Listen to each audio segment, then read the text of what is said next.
Our world has become a virtual world. The Wuhan virus has forced a global lockdown. Almost everything has moved online. Businesses, schools, colleges, social interaction, even festivals. Everything is happening over video links. And those who couldn't go virtual have had to shut down, at least temporarily. But for those of us in the news business, this isn't an option.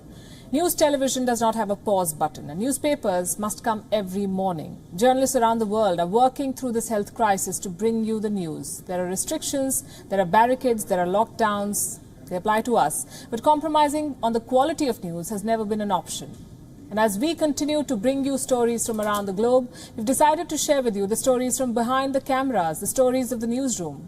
This is the Global Editors Summit. I'm Palki Sharma Upadhyay, and I will talk to editors from the world's leading media networks to find out what's happening in their newsrooms. We'll talk about the mood, the challenges, the technology and the road ahead.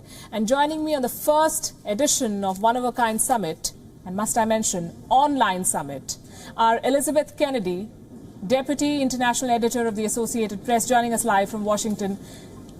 Good evening, Elizabeth. Hello, thank you.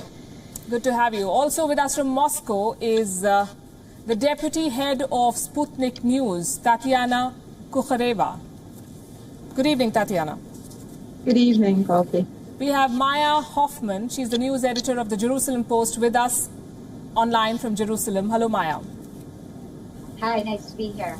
And Simon Marks in Washington, the president of Feature Story News. A very warm welcome to you, Simon. Good seeing you, Palki. Let me start with you, Tatiana. How has the pandemic changed your newsroom? Tell us about the changes in Sputnik News. Well, technically, in Sputnik, it changed everything because we actually had to go on full lockdown to comply with the regulations. So we worked remotely. We have been working remotely since the end of March, I'd say.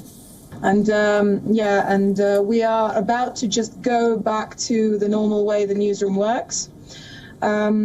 Starting next week, we'll start having people at the offices. And that's true, Simon, for broadcast journalists working from home. This has never been heard of. Do you think this setup is temporary, or is this our future?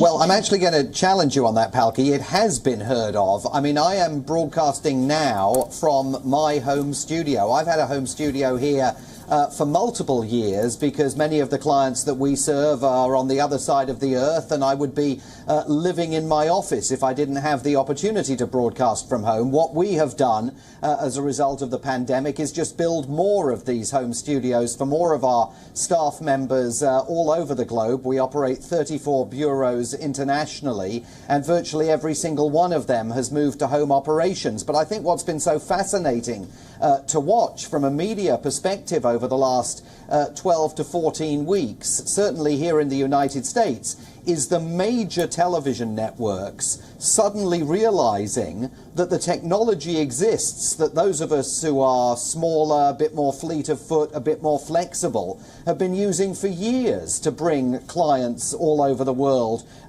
full high-definition quality broadcasts from a whole variety of different mobile locations. Is this the way of the future? Yes, absolutely. But frankly, in my case, it's been the way of the past for quite a long time. Well, you've been ahead of the curve when it comes to technology. I think dinosaurs like me will be extinct unless we adapt. Maya Hoffman, give us an insight into the current workings of a print newsroom. How has the pandemic changed the lives of those working on the morning paper? Sure. So we are actually a print and an online edition, and that has posed a number of challenges. In Israel, though, it was a little bit different because here, even though we did go into total lockdown, which has since been removed, we actually had full reign for journalists. Journalists were allowed to go out and were allowed to cover the news, be in the field as before. But because we couldn't gather in the office, our print newsroom had to become remote. So we set up our copy editors, our reporters, our editors, all from their own homes. We worked through a combination of Google-type tools and remote access to the computers in the office for our design tools in order to put out the daily paper.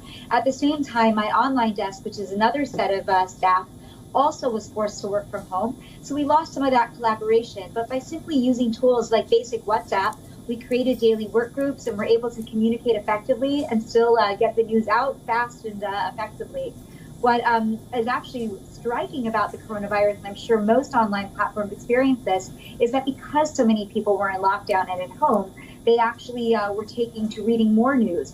And so we had about a 200% increase in our online traffic during the coronavirus, as well as having actually some new print subscribers who wanted to get the newspaper delivered to their home. Right. Every cloud, they say, has a silver lining, and we've all had to rework our news flow. Elizabeth Kennedy, what technological challenges of working during a lockdown have you faced of reporting and broadcasting from home? Sure. Yes, AP has also obviously been subject to this lockdown. So many of our reporters and journalists are working remotely. There's all sorts of things that we've had to do because safety is, paramount in our minds now more than ever, from morning till night with this virus. We've taken all sorts of steps. For example, our reporters at the White House and out in the field, because there's no substitute really for getting the news. You need to be out there getting the news, getting the footage, picking up the details. So we have, outfitted our journalists with protective gear where that's appropriate. We've made some staffing changes so that we don't have too many people in one location. And also our journalists have shown enormous resourcefulness. This is really one of the stories that I will take away from this entire experience, is just watching our AP journalists out there in the field doing incredible work with an entire new reality. We had some live footage from an emergency room in New York City, but the rule was, because of patient privacy and because of health concerns, that only one journalist could be in there at any one time.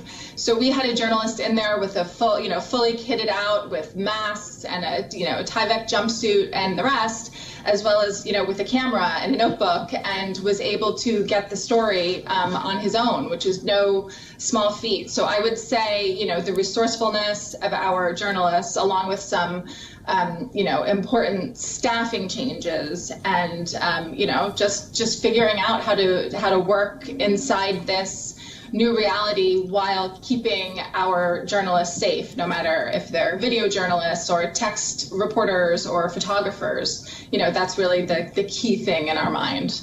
It's been a learning experience for everyone. I want to go back to the point of media consumption that Mayan had just made. Simon, media consumption has seen a massive increase since the pandemic outbreak, and I have some figures from the Global Index report. It says at least 43% of the millennials in the UK and the US have said that news channels have been the most trusted source of information during the pandemic. 40% of Gen X, that's the age group between 40 to 54, have agreed. Have you experienced a difference in the way people respond to news and how they consume news? Well, look, I think that certainly I can't recall a more important time to be in the news business than over the course of the last 3 months. This has clearly been an historic moment for societies all over the world, and those of us who are in the business of supplying news channels like WeOn and other news channels all over the world with international content have been working obviously night and day. It's been a complicated story, particularly here in the United States, to stay across watching a country where the government was initially in absolute total denial about the scale of the coronavirus pandemic and the threat that it posed to the United States, and now finds itself presiding over the most infected country on the planet with far and away the highest number of deaths. So it has been an extraordinary ride, but I also think that it's underscored the fact that rumours of the demise of 24-hour news channels,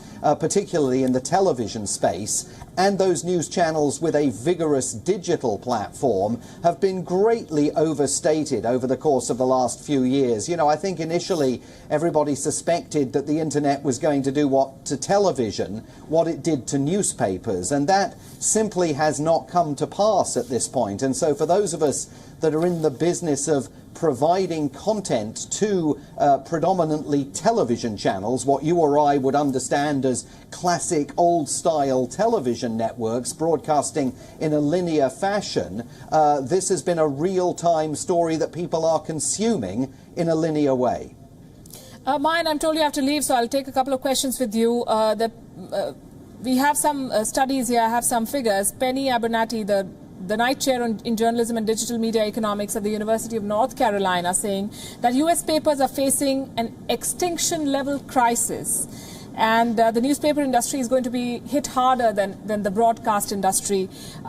There are also fears that newspapers may be carriers of the virus. At least in India, there have been reports, and that has hit circulation. How are newspapers dealing with shrinking circulation and ad revenues? Sure. I think that's an excellent question. I mean, look, we've known for at least a decade that the print news media is changing. I don't think it's going to die, and specifically in Israel, where we still have a lot of religious Jewish people, Muslims who keep tradition and don't necessarily go out on certain days. They like to read the print editions. But really, the Jerusalem Post has already had a big transition towards digital. My desk team is actually the same size as my field reporting team at this point. People that are sitting there doing breaking news and contextualizing and aggregating content as well as writing stories. And we've really had to do that in order to be able to sustain ourselves as a news agency. What's interesting, especially during coronavirus, as I mentioned, such a large spike, we already had a very, very large following, a nice following of several million people, about 1 million people per day on our online site. But it grew substantially during Corona, and we were able to offset some of the challenges that we were facing in terms of advertising revenue. Obviously, people were choosing not to advertise hotels, summer programs, airlines. We're not advertising, and still are not advertising during the Corona crisis. But because of our robust growth in the online, we were able to offset some of the losses on that print side. Right, and the other problem is access. For most reporters, it's and for an editor, it's a tough choice. How far do you push your people to go to the source of the story and to get inputs? And at a time like this, when access is limited, how do you balance these two things? How do you work at a time when health is a major concern for your own team as well? Sure, no, it's an excellent question. And Israel has been very good about being able to give access to press briefings online. Obviously, there's never a substitute for being in the field. And frankly, during the height of the coronavirus, when we were seeing several hundred new patients per day, most of my reporters did not go to the field. For exactly that reason, health comes first. It's the #1 priority. If necessary, of course, we also could provide protective gear. But generally speaking, we kept them out of the actual field, and people moved to WhatsApp, to phone interviews, Zoom calls, things of that nature. And even our high court, which had never really broadcast trials online, was actually gave access to reporters to be able to watch the trials via online platforms in order for them not to come to the court and crowd the court system.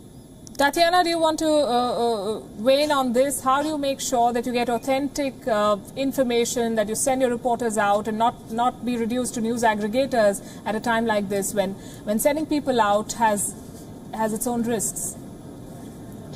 Well, that is an excellent question, of course, but I'd have to agree with my colleague. We've had to make sure that our reporters stay that they don't go out into the field unless completely and utterly necessary. We have had all of the staff tested on a regular basis. As you know, Russia has been very vigilant in terms of testing, and the tests were administered from almost the very beginning of the spread of the virus in the country. Elizabeth, the problem with this is that if you cannot personally go and verify something, you end up relying on what you're being given. And at a time like this, when misinformation remains a serious concern, how do you strike the balance? What kind of additional checks do you put in place to ensure that the news you're giving out is authentic? Sure. That is a great question, and it really just cuts to the heart of AP's mission. The world relies on the AP for fact-based information, and it always has. And now more than ever, it's so important. There's a bunch of different ways we do that. One key way is that we have an enormous global footprint. We have journalists all over the world. So we really are there on the ground. We also have an extremely robust fact-checking operation, which has proved to be one of our most popular products. We regularly fact-check, here in the United States, we fact-check, politicians, we fact-check what leaders are saying. And now with the coronavirus, we, of course, have a health and science team who are extraordinarily well-versed in, the health and science, obviously, behind what's going on with this virus. And it allows our, our customers and our clients and our members to really understand the risks involved with this virus, to cut through the politics of it. This virus in a lot of ways has become political in a lot of countries, as you can imagine. Simon Marks, I want your thoughts on this. Has this virus, this pandemic, turned more journalists from news reporters to news aggregators? Are we looking for more data online and trying to figure out our stories than actually going to the field? Yeah, I'm not sure about that. I actually think in many ways it's been quite a liberating experience. I mean, yes, of course, there are restrictions in place in terms of what our reporters and anybody's reporters can go out and do. When we go and conduct interviews, we make sure that they're socially distanced. I think there was quite a run on those very, very long microphone poles at the broadcast supply houses up in New York and in other parts of the world, because suddenly everybody needed them because you've got to keep interviewees at a distance.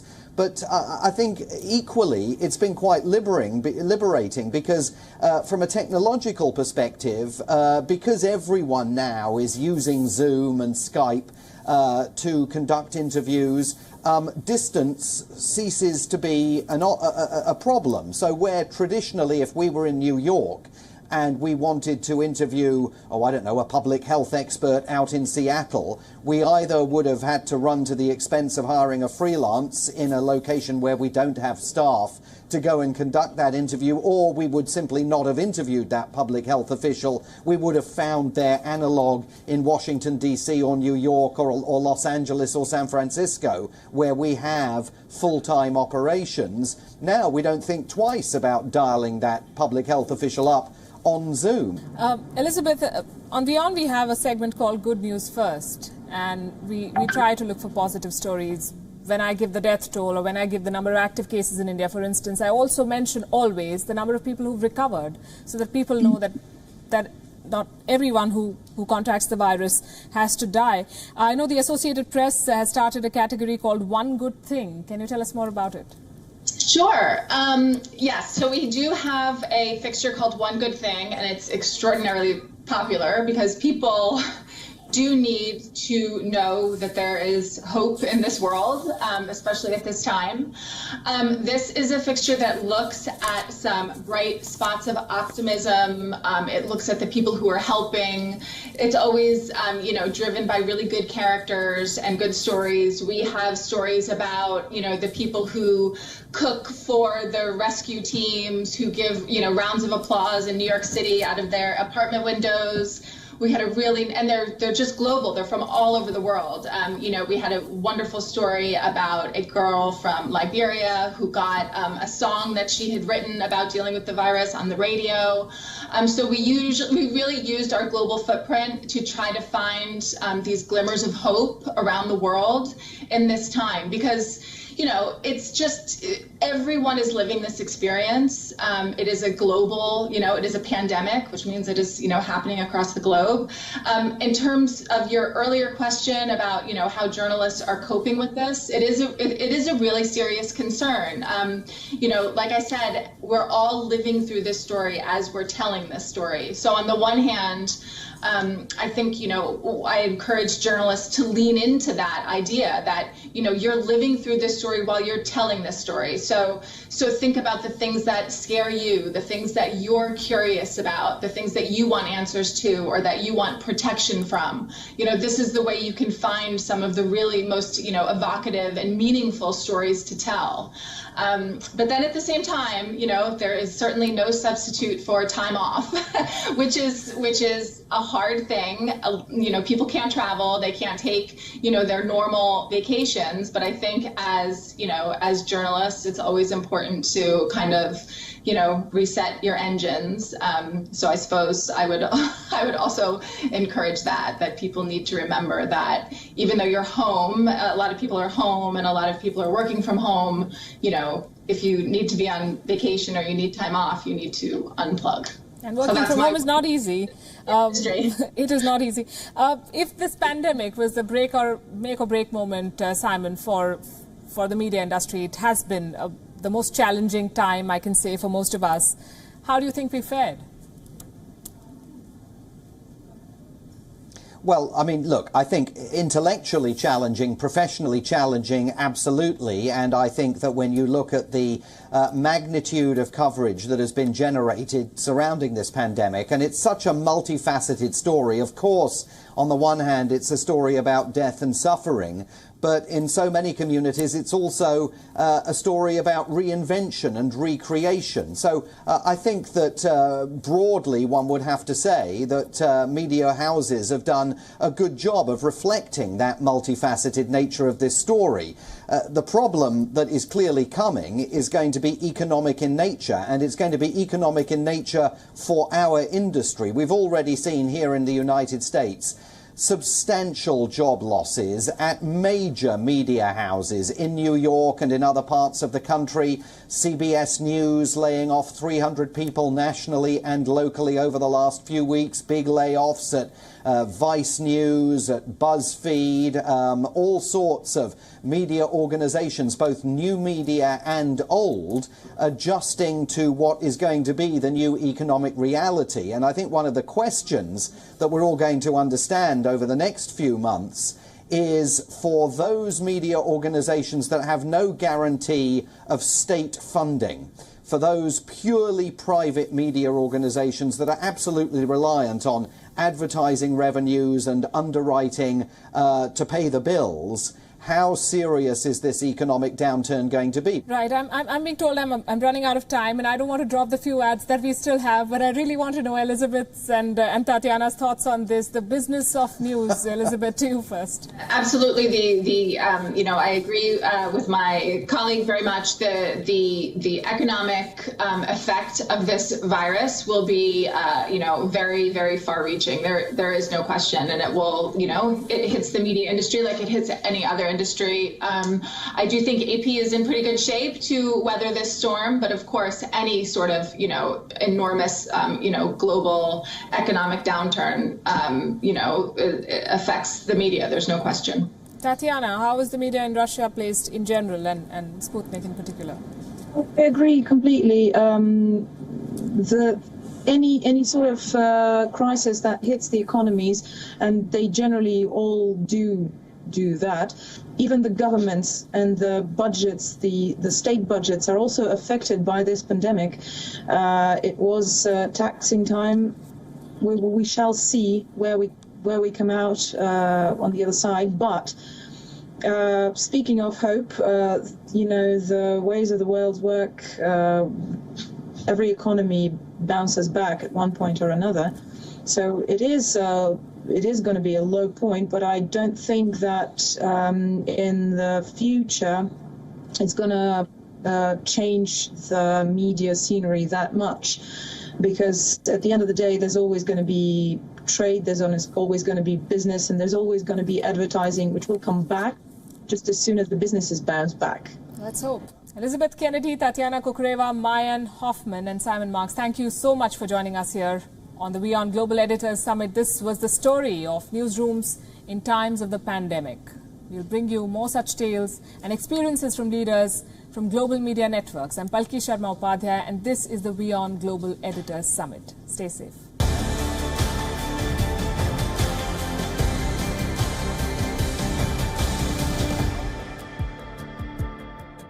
Global Editors Summit, presented by CureFit. FitStart, India's biggest fitness sale. Co-powered by Mintra. And Tide, outstanding cleaning, now in machines.